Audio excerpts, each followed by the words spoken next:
네, 어디 좀 쉬다 오셨나요? 이제 이어서 이제 생활경제 4주차 두 번째 수업 진행하도록 하겠습니다. 자, 기업형 대형 마트가 요즘에 이제 많이 생겼고, 또 그런 마트들이 우리 생활에 어떤 편리를 주고 어떻게 운영이 되고 있는지, 또 기업형 마트가 생김으로써 우리 사회에 우리 지역 사회에 어떤 그 상생의 문제점들을 만들어내고 있는지를 지난 시간에 함께 같이 보았습니다. 그래서 지역 사회 기여도가 좀 부족하고 우리가 이야기하는 기업의 사회적인 책임이죠. 법률적인 문제, 경제적인 문제, 지역사회 복지의 문제, 사회의 문제들을 봤을 때, 네 가지의 문제를 봤을 때, 지역사회를 위한 공헌 활성도가 함께 이루어져야 되는데, 그렇지 않다라는 것들이 문제점이 될 수 있다는 것, 그 다음에 그 할인이나 원 플러스 원, 최저가 인사 등 하는 그런 기업의 마트의 판촉 활동들이 오히려 마트를 운영하는 운영자들에게는 이익을 줄지 모르지만 소비자한테도 이익이 될지는 모르지만 함께 살아가고 있는 그 사업 파트너들인 중소기업들이나 중개 판매자들한테는 오히려 협력을 요청하거나 추가적인 어떤 대금을 발생을 하게 만든다거나 추가적인 물품을 무료로 제공하게 만드는 어떤 이런 것들 때문에 중소기업들 그 협력사들에게 피해를 유발하기도 하는 문제들을 만들어내기도 한다라는 것들을 말씀을 드렸습니다. 자, 그러면 여기에 맞춰서 소비자들이 어떤 활동들을 해왔는지 외국의 사례와 우리 국내의 사례를 비교해 보면서 여러분들 교재에 나와 있는 한번 같이 보도록 할까요? 교재 68페이지 대형마트에 맞서 싸우다라는 부분서부터 같이 공부하도록 하겠습니다. 자, 대형마트와 맞서 싸우다. 소비자가 개인적인 어떤 정의감이나 사명감을 가지고 대기업인 대형 마트들과 싸우기는 우리가 이야기하는 다윗과 골리앗의 싸움처럼 거의 무모해 보이기도 하죠. 우선 경제 금융에서 상대가 될 수 없는, 상대가 되기 어려운 그런 부분들이 보이고요. 또 쉽게 누구나 나 아니면 누군가 하겠지 하는 작은 어떤 개인적인 어떤 생각들이 문제가 되기도 합니다. 하지만 우리보다 먼저 이런 그 서구 선진된 나라들에서의 문제점들 해결해 나갔던 방안들을 보면 우리가 사회복지사로서 아니면 사회에 대한 문제점들을 해결하기 위한 시각을 가진 연구하는 사람들, 공부하는 사람들의 입장에서 보면 좋은 사례로 벤치마킹을 할 수 있을 것 같습니다. 그 첫 번째가 미국 뉴욕에서 있었던 캐시몹이라고 하는 거. 몹이라고 하는 게 여럿이 모여서 함께 하는 거죠. 요즘에 이제 플래시몹, 잠깐 순간의 필요에 의해서 모여가지고 공통의 목적을 위한 어떤 공동의 활동들을 하고 싹 사라지는, 다시 각자의 일상으로 사라지는 그런 것들 이제 몹이라고 표현을 하는데요. 캐시몹은 대개의 경우 대형 마트가 이제 결제 수단도 굉장히 편리해지죠.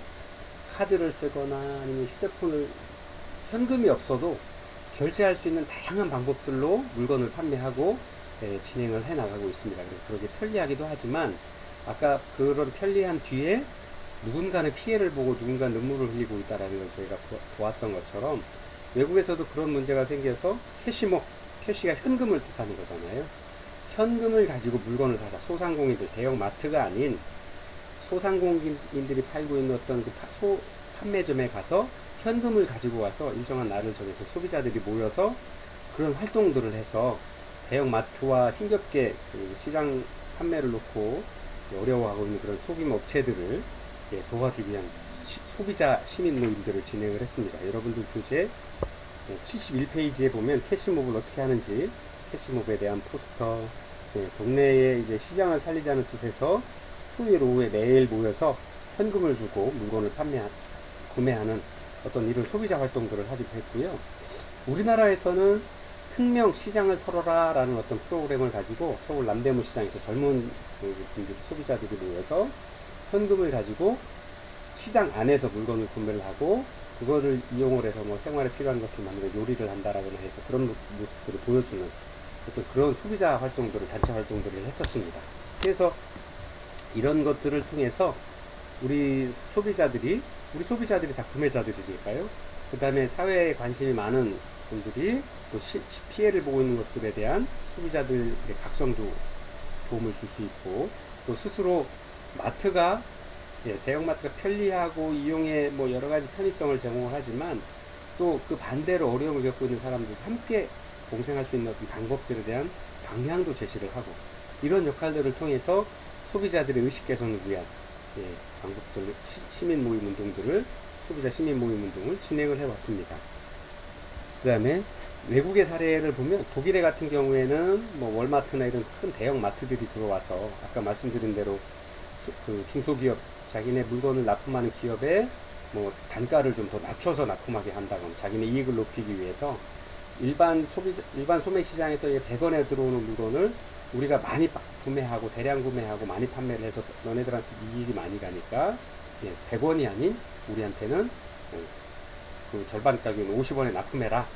납품 안 한다 그러면 계약 해지하고 다른 그 납품한 업체를 찾아오거나 해서 실제 시장 경제를 교란시키고 또 혼란을 가중시키고, 또 그렇게 함으로써 이제 중소기업들이 피해를 하고 어려움을 당할 수밖에 없게 하는 만드는 그런 어떤 사고들이 많아서, 실제 독일에서는 규제에서 나와 있는 것처럼 공정거래법에 의해서 저촉을 당해서 벌금을 납부하게 한다거나 징벌적 손해배상을 청구한다거나 하는 이런 그 법률을 통해서 그 대형 마트들이 그런 그 갑질을 시장 경제에서 우월적인 위치에 있다라 그래서 그런 행위들을 함부로 못하도록 어떤 조정을 하거나 통제를 하는 방법들을 이용을 하기도 합니다. 대형 마트들의 횡포에 작은 소규모 시장 상인들 아니면 중소기업들이 건전하게 성장할 수 있도록 도와주기도 하는 그런 정책들을 펴기도 하고 있습니다.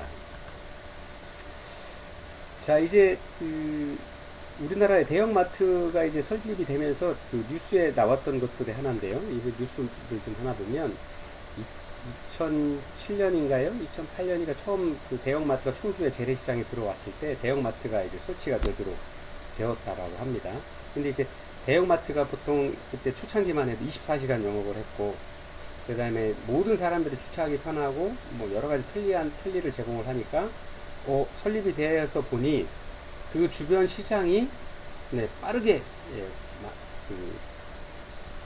폐업을 할 수밖에 없는 그런 상황이 된 거죠.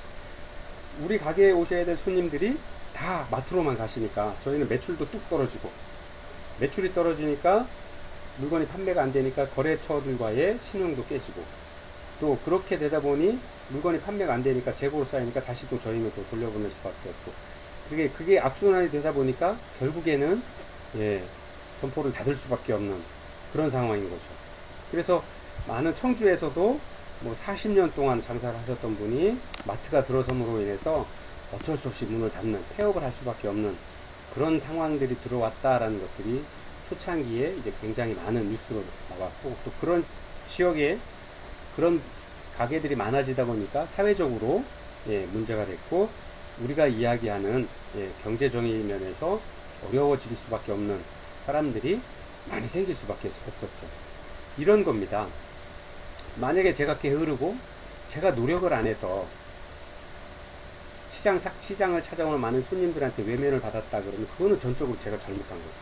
제가 어떤 판촉의 방법을 바꾸거나 제품을 좀 더 신선한 거나 신선하게 유지하고 더 좋은 제품을, 소비자의 욕구에 맞는 제품을 찾아와서 발품을 팔아서라도 그런 물품을 찾아서 구매를 받아서 전시를 해서 사갈 수 있도록 만들어주면 되는 거지만, 그런 이유가 아닌 대기업이 들어섬으로써 경쟁을 해볼 어떤 마음도 먹을 수 없는 그런 상황에서 소비자를 다 빼앗기고 소비자들이 찾아올 수 없는 그런 상태가 되어버렸고, 그러다 보니까 어쩔 수 없는 외부적인 여건 때문에, 사회 구조적인 어떤 문제들 때문에, 시장 경제의 모순 때문에 내가 문을 닫아야 된다라고 그러면 그건 정말 좀 사회 문제화 될 수가 있는 거죠. 그래서 이러한 가게들이 한두 개가 아니라 아까 보셨죠? 표로 보여드렸던 것처럼 매출이 불과 한 몇 년 사이에 재래시장의 매출이 반으로 떨어지고, 오히려 대형 마트들은 매출이 반으로 성장을 하고, 그 다음에 마트 수도 점점 줄어들고,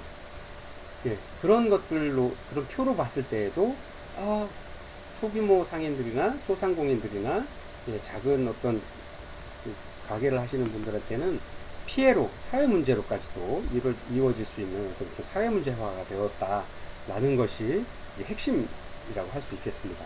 그래서 대형마트가 바로 요즘에 이제 우리가 이야기하고 있는 경제민주화의 어떤 그 좋은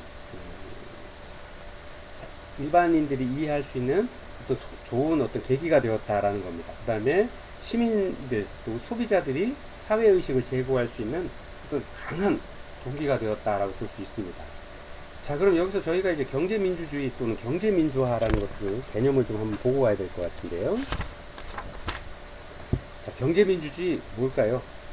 경제민주화, 노동자, 여기 있는 것처럼 소비자, 또 공급자, 또 하청업체 등 우리가 포함되어 있는 많은 소시민들, 민중들이 폭넓게 포함된 공공의 이해관계자라는 거죠. 그 다음에 기업의 이해관계자들 사이에 합리적인 의사결정을 실행할 목적으로 제한된 경제, 정치 형태이다. 굉장히 어려운 얘기네요. 학문적으로 풀어놓으니까. 이런 겁니다. 우리 일반 사회 구성원들인 소비자들과 물건을 판매해서 이익을 얻고 있는 기업들이 함께 살아갈 수 있는 방법들을 찾아가자라는 겁니다. 어느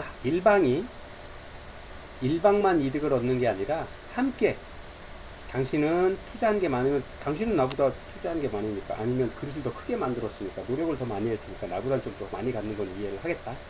그러나 나도 내가 내 생활을 유지하고 소시민들도 열심히 일한 거니까 그분들도 함께 공존해 나갈 수 있는 방법들을 찾아보자.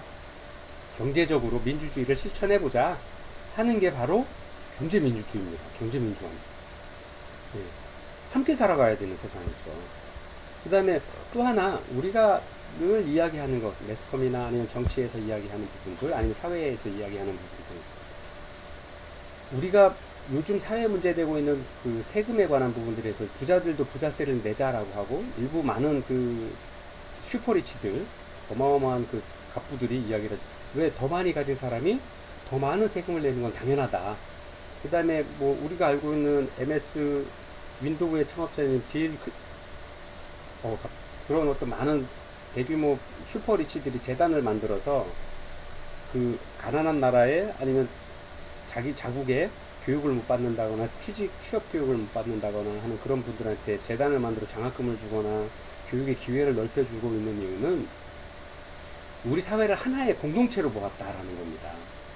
어느 누구만 하나, 물론 지금보다 일반 평균의 사람들보다 잘 사는 사람도 있을 거고 또 그거보다 못한 사람도 있을 겁니다. 다만 그 모든 사람들이 합쳐서 사회 공동체를 이루어가는 거고 그 공동체에 우리가 이야기하는 공공선, 함께 어울려서 행복하게, 인간답게 행복하게 사는 게 필요하다라는 거에 동의하는 거죠. 그래서 내가 많은 것들을 취하면 반대급부로 누군가는 그런 기회를 아니면 그런 어떤 이익을 적게 가져갈 수밖에 없는 거죠. 네. 그래서 적정한 공유, 적정한 나눔을 실천하자라는 겁니다. 만약에 그렇지 않으면 어려워질 수밖에 없고 그 어려워진 사람들이 다시 또 정상적으로 살아오게 하려고 그러면 사회적인 자본이나 재원이 나가야 되는데 이 사회적인 자본이나 재본이 어디서 나가냐? 다 우리 주머니에서 나간다. 우리 사회 공동체의 비용에서 나간다는 거죠. 그거를 우리는 사회적인 비용이다라고 이야기를 하고 있습니다. 그래서 그런 것들 때문에 그런 문제가 미리 생기기 전에 스스로 자립하고 생활할 수 있도록 적정선에 자기가 노력한 만큼의 이익을 가져갈 수 있도록 하자. 그게 우리가 이야기하는 경제민주주의 또는 경제민주화라고 이해를 할 수 있을 것 같습니다.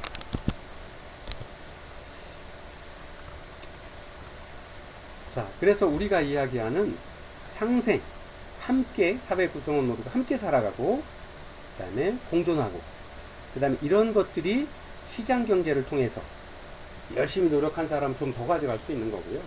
그러나 나는 딱 나 사는 것만큼만 필요해 하는 사람들은 그 적정선을 가져갈 수 있도록 하는 거죠. 그래서 이런 시장 경제 안에서의 상생과 공존이 버무려질 수 있도록 이 틀 안에 그래서 누구나 함께 행복하게 살 수 있는 것, 소득 재분배를 통해서 복지국가를 이룰 수 있는 것, 이게 바로 우리가 이야기하는 경제민주화입니다. 과연 여기서의 사회복지사의 역할들은 뭘 해야 돼요? 저는 여러분들한테 이걸 좀 여쭤보고 싶어요. 사회복지사의 역할들을 어떤 걸 해야 되는지. 그래서 이번 시간에는 과제를 이 마트와의 제4장 대형 마트의 문제를 좀 꼼꼼하게 읽어보시고, 아, 사회복지사는 어떤 일들을 했으면 좋겠다. 또 만약에 내가 사회복지사라 그러면 어떤 정책이나 어떤 행위들을 통해서, 아니면 소비자 모임, 소비자 운동을 어떻게 진행을 해서 이런 문제를 한번 해결해 줄 수 있는 방법들, 정책적인 어떤 제안들을 해보고 싶다, 그런 게 있으시면 한번 잘 레포트를 주시면 좋겠습니다. 대형마트와 지역사회가 함께 살아가는 방법, 과연 어떤 게 있을까요? 예비사회복지사인 선생님들의 생각은 어떤 게 있는지 굉장히 궁금합니다.